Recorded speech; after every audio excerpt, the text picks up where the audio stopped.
नमस्कार, सिटी न्यूजच्या बातमीपत्रात प्रेक्षकांचं मनपूर्वक स्वागत। बातमीपत्राची सुरुवात करूया सुविचारमालेने।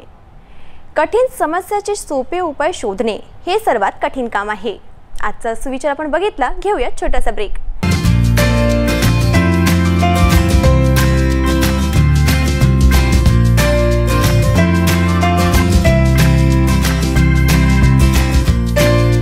संपूर्ण लग्न बसता आराधना जवाहर रोड अमरावती। जर तुम्हाला आमचे सिटी न्यूज चॅनल टीव्हीवर दिसत नसेल तर ताज्या निर्भीड बातम्यांसाठी आमचे चॅनल यूट्यूबवर सबस्क्राइब करा आणि बेल आयकॉनवर क्लिक करा। तुम्हाला सिटी न्यूज वरील बातमी सर्वप्रथम पाहायला मिळेल। आपण फेसबुक, व्हॉट्सअप वरही सिटी न्यूज वर ताज्या घडामोडी बघू शकता। आता सिटी न्यूज चॅनल आपल्या बोटांवर आलाय।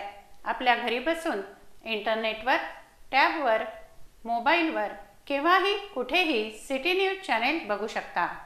सिटी न्यूज चॅनल फेसबुक व यूट्यूबवरही बघू शकता। सिटी न्यूज चॅनलच्या फेसबुकवर थेट जाऊन फेसबुक पेज लाईक करा आणि टाइमलाईनवर सिटी न्यूज चॅनल लाईव्ह बघा केव्हाही कुठेही।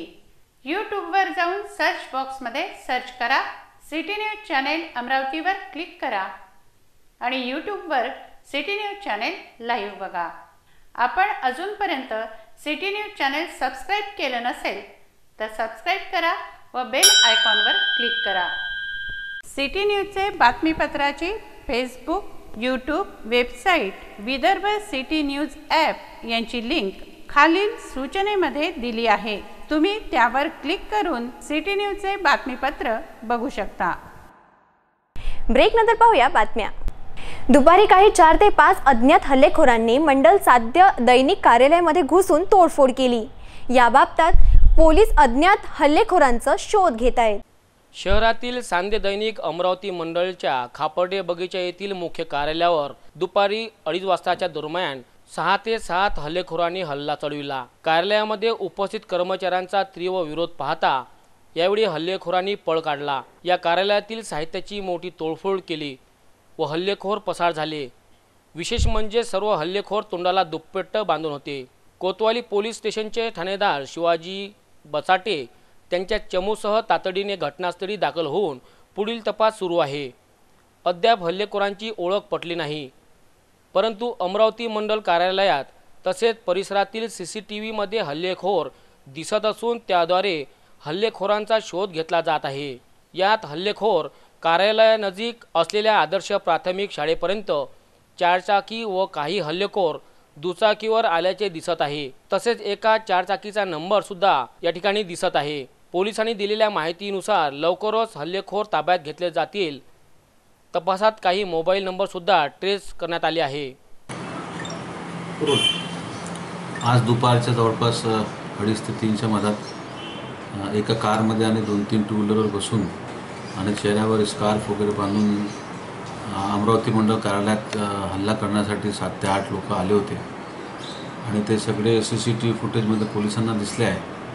मी अशा प्रकारच्या हल्ल्याचा, भ्याड हल्ल्याचा विरोध करतो, निषेध करतो आणि पोलिसांना ह्या निमित्ताने विनंती करेल की त्यांनी ह्या अशा प्रकारचे हल्ले करणारे जे लोक आहेत त्यांना कठोर कारवाई करून त्यांच्यावर कठोर कार्रवाई करावी। भाऊ, अंजनगांव सुरजी के कुछ लोग नहीं, मैं जब तक पुलिस इसका पता नहीं लगाती मैं किसी के ऊपर आरोप लगाने से बचूंगा। और अंजनगांव सुरजी के किसी लोगों के खिलाफ कोई मुखर खबर नहीं छपी। अखबारों में खबर छपना ये एक नियमित प्रक्रिया है और अखबारों में खबर पर यदि किसी को आपत्ति है तो उसके लिए भी प्रावधान बनाया गया, स्पष्टीकरण है, खुलासे हैं, अपनी बात है, उन्होंने आकर के अपनी बात रखनी चाहिए थी और उनका एक खुलासा हम कल प्रकाशित भी कर चुके हैं। लेकिन इस तरह से किसी खबर के ऊपर में इस तरह का हमला होता है तो मुझे लगता है कि पत्रकारिता इस तरह के हमलों को बिल्कुल सहन नहीं करेगी और मैं आपके द्वारा पुलिस से पुनः विनंती करूंगा कि इस तरह के कायर लोगों पर वे कठोर से कठोर कार्रवाई करें। फेरीवाला गाडी चालकाचा गाडी लावण्यावरून गद्रे चौकात रात्री वाद झाला। या वादातून एकाने दुसऱ्यावर चाकूने गंभीर वार करून फरार झाला। राजापेठ पोलिसांनी गुन्हा दाखल करून आरोपीचा शोध घेत आहेत। राजापेठ उड्डाण पुलाखालील गद्रे चौकात नेहमीच फेरीवाल्यांच्या गाडी लावण्यावरून वाद होत असते। याबाबत परिसरातील लोकांनी अतिक्रमण विभागाला याविषयी वारंवार तक्रार केली, मात्र अतिक्रमण विभागावतीने कुठल्याच प्रकारची यावर दखल घेतली नाही। दिनांक 23 एप्रिल रोजी 9:15 वाजताच्या दरम्यान 2 नारळ पाणी विक्रेत्यांमध्ये गाडी लावण्यावरून वाद झाला। या वादामध्येच एकाने चाकू काढून दुसऱ्यावर हल्ला केला। फिर्यादी आदित्य पंचम यादव वय 22 राहणार देवरणकर नगर व आरोपी मयूर कुरोठिया राहणार तारामाता मंदिर यांच्यात गाडी लावण्यावरून वाद झाला। यामध्ये आरोपी मयूरने आदित्य यादव याच्यावर चाकूने वार केले। तो वार अडवत असताना त्याच्या उजव्या हाताला यामध्ये गंभीर दुखापत झाली। फिर्यादीच्या तक्रारीवरून राजापेठ पोलिसांनी आरोपी मयूर विरोधात कलम 326 नुसार गुन्हा दाखल केला आहे। यामध्ये आरोपी फरार झाला आहे। या आरोपीचा राजापेठ पोलीस तपास करीत आहे। 22 एप्रिलच्या रात्री साईनगर येथील तखतमल शाळेसमोर दुचाकी व टाटा सुमो मध्ये भीषण अपघात झाला। या अपघातात दुचाकीवरील दोघेही जण गंभीर जखमी झाले। टाटा सुमो चालकाविरुद्ध पोलिसांनी गुन्हा दाखल केलाय। 22 एप्रिल रोजी संध्याकाळी 10 वाजताच्या दरम्यान साईनगर येथील तखतमल शाळेसमोर टाटा सुमो व ॲक्टिवा दुचाकीमध्ये जोरदार अपघात झाला। या अपघातामध्ये ॲक्टिवावरील दोघेही गंभीर जखमी झाले। ही धडक एवढी भयानक होती की ॲक्टिवा दुचाकीला धडक दिल्यानंतर टाटा सुमो ही बंडू इसोकार यांच्या कंपाऊंडला जाऊन धडकली। यामध्ये टाटा सुमोच्या समोरील भाग व ॲक्टिवाचा संपूर्ण भाग चकनाचूर झाला। या घटनेची माहिती राजापेठ पोलिसांना होताच राजापेठ मोबाईल व्हॅनने दोन्ही जखमींना जिल्हा सामान्य रुग्णालयामध्ये उपचाराकरिता दाखल केले। यावेळी घटनास्थळी बघ्यांची मोठी गर्दी जमली होती। टाटा सुमो क्रमांक MS 27 X 9044 व ॲक्टिवा दुचाकी क्रमांक MS 37 S 1425 यांच्यामध्ये ही धडक झाली। ॲक्टिवा दुचाकीवरील अभय प्रभाकर वानखडे वय 19 राहणार नागपूर व बाबा मेश्राम वय 20 राहणार वाशिम हे दोघेही राम मेघे कॉलेजचे विद्यार्थी गंभीर जखमी झाले। जिल्हा सामान्य रुग्णालयातून अभय वानखडे यास नागपूरला तर सौरभ मेश्राम याला अमरावती येथील खाजगी रुग्णालयामध्ये उपचाराकरिता हलवण्यात आले। दोघांवरही उपचार सुरू असताना जखमीचे मामा नरेंद्र पुंडलिक मोहोळ राहणार शोभानगर यांच्या फिर्यादीवरून राजापेठ पोलिसांनी आरोपी टाटा सुमो चालक यांच्या विरोधात गुन्हा दाखल केला आहे। यामध्ये राजापेठ पोलीस तपास करीत आहे। भारतीय नौदल विभागात 9 वर्ष सेवा दिल्यानंतरही केवळ एका चुकीसाठी नौदल अधिकाऱ्याने घराचा रस्ता दाखविलेल्या मधुकर रामचंद्र धनगर यांच्या कुटुंबाची दुर्दशा झाली। दारिद्र्य आणि नैराश्याचे जीवन जगत असलेल्या धनगर कुटुंबापुढे आता आत्महत्येचाच पर्याय शिल्लक राहिलाय। राष्ट्रसंत तुकडोजी महाराज यांची कर्मभूमी असलेले अमरावती जिल्ह्यातील गुरुकुंज मोजरी येथील रहिवासी असलेले मधुकर रामचंद्र धनगर हे 1961 मध्ये नौदलात कुक बॉय म्हणून त्यांना नोकरी लागली होती। 9 वर्ष 9 महिने त्यांनी प्रामाणिक सेवा दिल्यानंतर सुद्धा 1969 मध्ये मधुकर धनगर यांचा त्यांच्या सहकाऱ्यासोबत क्षुल्लक वाद झाला होता। केवळ एका क्षुल्लक कारणासाठी तत्कालीन अधिकाऱ्यांनी मधुकर धनगर यांना घरचा रस्ता दाखविला। मात्र या प्रकरणावरून तब्बल 50 वर्ष उलटून गेलीत। धनगर यांना त्यांच्या विभागामार्फत आजपर्यंत काही सहकार्य करण्यात आले नाही। आधीच हलाखीच्या परिस्थितीमध्ये असलेल्या मधुकर धनगर यांनी शासनासोबत पाठपुरावा करून जागा देण्याची मागणी केली। त्यांना जागा देण्याचे आदेश देण्यात आले, मात्र अद्यापही प्रशासनाने काहीच हालचाल न केल्याने दारिद्र्यामध्ये खितपत पडलेल्या धनगर कुटुंबियांनी मृत्यूला जवळ करण्याचा निर्णय घेतला आहे। परंतु येथील सामाजिक कार्यकर्त्यांनी आता त्यांना धीर दिला आहे। आज या ठिकाणी मधुकरराव धनगर जे आहेत त्यांना ते नेव्हीमध्ये काम करत होते सैनिक म्हणून, आणि 1969 साली त्यांना काढण्यात आलं, 1980 साली त्यांना 69 साली काढण्यात आलं, आणि त्यानंतर ते आजपर्यंत त्यांना काढल्यानंतर त्यांनी बरेचसा शासन दरबारी पाठपुरावा केला, त्यांना पेन्शन मिळेल, जमीन मिळेल, आणि तसं शासनाचं एक पत्रसुद्धा आलं की त्यांना जमीन 5 एकर देण्यात यावी। मात्र अजून प्रशासनाकडून, सरकारकडून, शासनाकडून त्यांना कुठल्याही प्रकारची मदत आजपर्यंत मिळाली नाही, आणि ते एक तुटक्या फुटक्या घरात राहत आहे, आणि त्यांना शासनाच्या दिलेला 600 रुपये जे अनुदान असते निराधाराचं, त्या निराधाराच्या अनुदानावर ते जगत आहे। आज त्या कुटुंबात त्यांचा मुलगा लग्नाचा आहे, मात्र परिस्थिती एवढी खराब आहे की त्याला पोरगीसुद्धा कोणी देत नाही। म्हणून अशा वेळी शासनाने त्यांचा विचार करायला हवा, आणि त्यांना त्यांचे जे दावे आहेत, त्यांचे जे क्लेम आहे, हे सर्व शासनाने सुपूर्द करायला हवे। काळमे मधुकरराव धनगर यांच्या या जी व्यथा आहे ती व्यथा घेण्यासाठी आपण या ठिकाणी उपस्थित झाल्याबद्दल प्रथमतः आपलं आभार मानतो।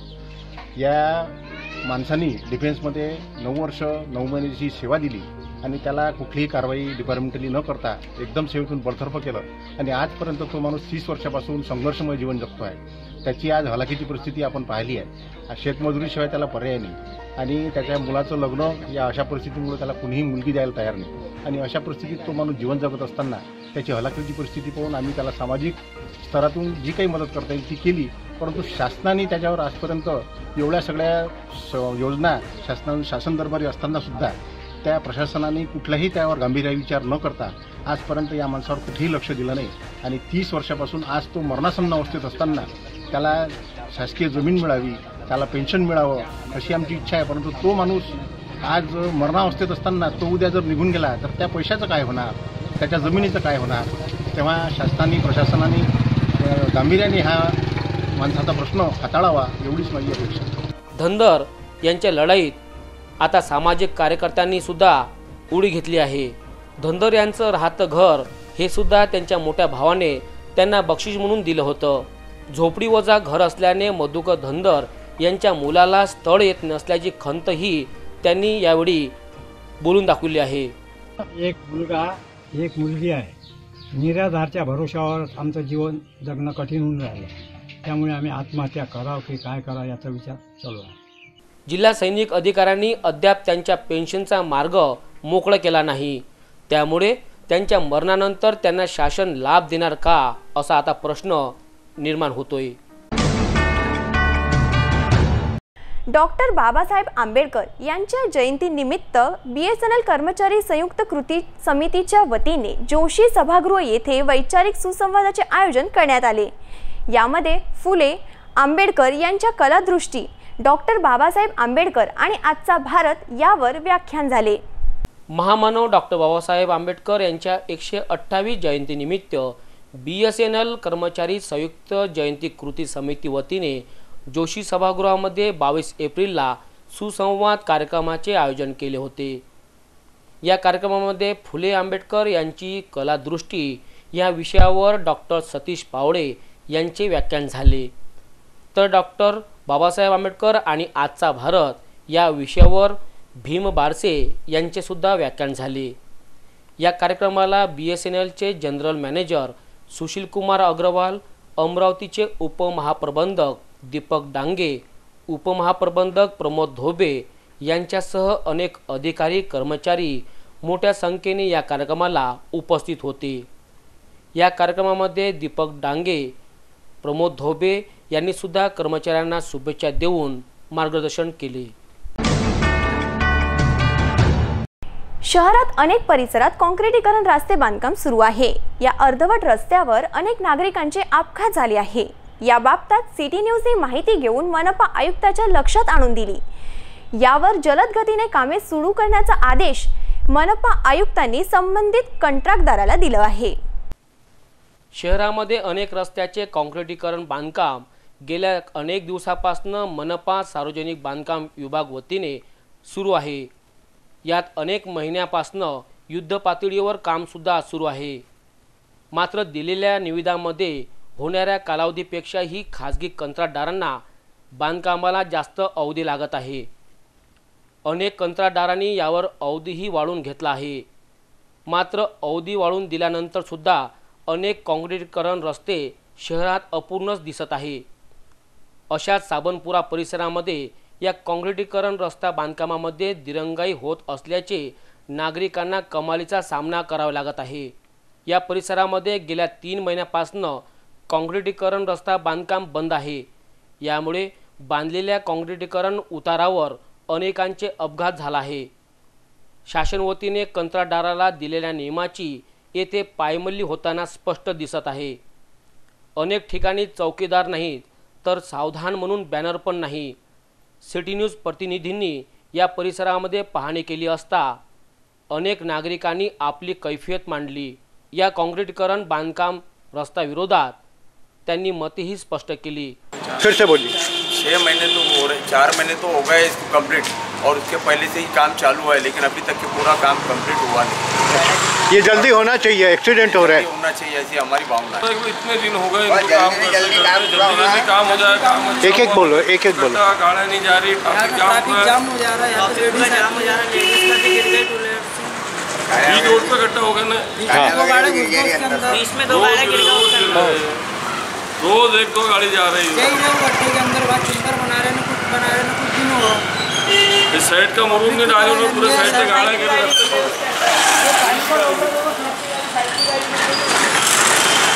आगे भी. ही सर्व समस्या मनपा आयुक्त संजय निपाणे यांच्या निदर्शनामध्ये आणून दिली असता श्री निपाणे यांनी दखल घेऊन साबनपुऱ्यात बंद असलेल्या काँक्रिटीकरण रस्ता बांधकामाला जलद गतीने सुरू करा असा आदेश कंत्राटदाराला देण्यात आला. आता मनपा आयुक्त निपाणे यांच्या आदेशाचे खरोखरच पालन होते की आदेशाची पायमल्ली होते ते आता समोर पाहावे लागेल. अनेक नागरिकांना पारपत्र करिता संबंधित पोलीस स्टेशनमध्ये चक्र मारावे लागत आहे. शहरातील 450 पारपत्र प्रकरणे प्रलंबित आहे. तांत्रिक अडचणी आणि लोकसभा निवडणुकीमुळे कामे होऊ शकले नाही अशी प्रतिक्रिया पोलिसांनी दिली आहे. शहरातील अनेक नागरिकांना बाहेर देशामध्ये कामानिमित्त जावं लागतं. कोणी परदेशात शिकणाऱ्या मुलांच्या भेटीकरिता, तर कोणी व्यवसाय, तर कोणी पर्यटनाला. याकरिता प्रत्येकाजवळ पारपत्र असणे तेवढेही गरजेचं असते. त्याकरिता अनेक नागरिक संबंधित पोलीस स्टेशनमध्ये पारपत्राकरिता नियमाची कागदपत्राचा संचही सादर करतात.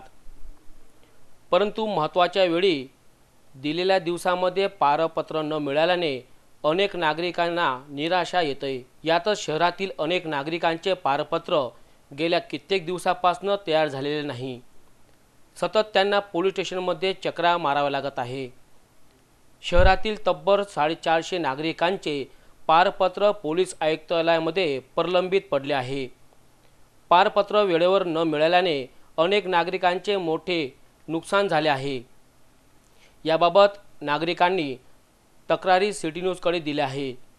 पारपत्राबाबत पोलीस आयुक्तालयातील पारपत्र विभागाच्या प्रमुख निर्मला भोई यांना विचारले असता त्यांनी डोंगलची तांत्रिक अडचण व लोकसभा निवडणूक बंदोबस्त असल्यामुळे कामे होऊ शकले नाही अशी तोंडी माहिती स्पष्ट केली. सकाळी दिल्ली येथे डोंगलकरिता मेल करण्यात आला. 2 दिवसात डोंगल आणून सर्व कामे सुरळीत होईल असेही त्यांनी स्पष्ट केले. एक नजर बातमीपत्रातील अन्य महत्त्वाच्या घटनांवर. माहेश्वरी महिला मंडळच्या वतीने चतुर्थ दिवशी स्वर्गीय वसंताताई भुतळा यांच्या स्मृतीमध्ये मुदरगड पेठ येथील बगीच्याजवळ प्याऊचा लोकार्पण कार्यक्रम संपन्न झाला. या कार्यक्रमात महिलांना तुळशी पात्र देऊन सन्मानित करण्यात आले. शहरात खुले आम ट्रिपल सीट दुचाकी तर ऑटोमध्येही क्षमतेपेक्षा जास्त प्रवासी नेल्या जाते.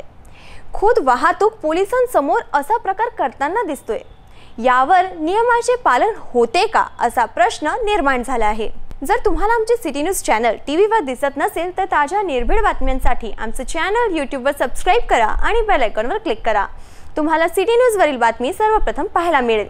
आपण फेसबुक, व्हॉट्सअपवरही सिटी न्यूजवर ताज्या घडामोडी बघू शकता. वेळ झाली आपली रजा घेण्याची. आपणास काही माहिती द्यायची व काही सुचवायचं असेल तर आमच्याशी थेट संपर्क करा. आमचा पत्ता सिटी न्यूज कार्यालय मातोश्री आरके, सहकार भुवन समोर, मोशी रोड, अमरावती. आमचा फोन नंबर आहे 9403620111 आणि वेबसाईट आहे www.citynews.net.in. अचूक सडेतोड आणि निर्भीड बातम्यांसाठी बघत रहा फक्त सिटी न्यूज।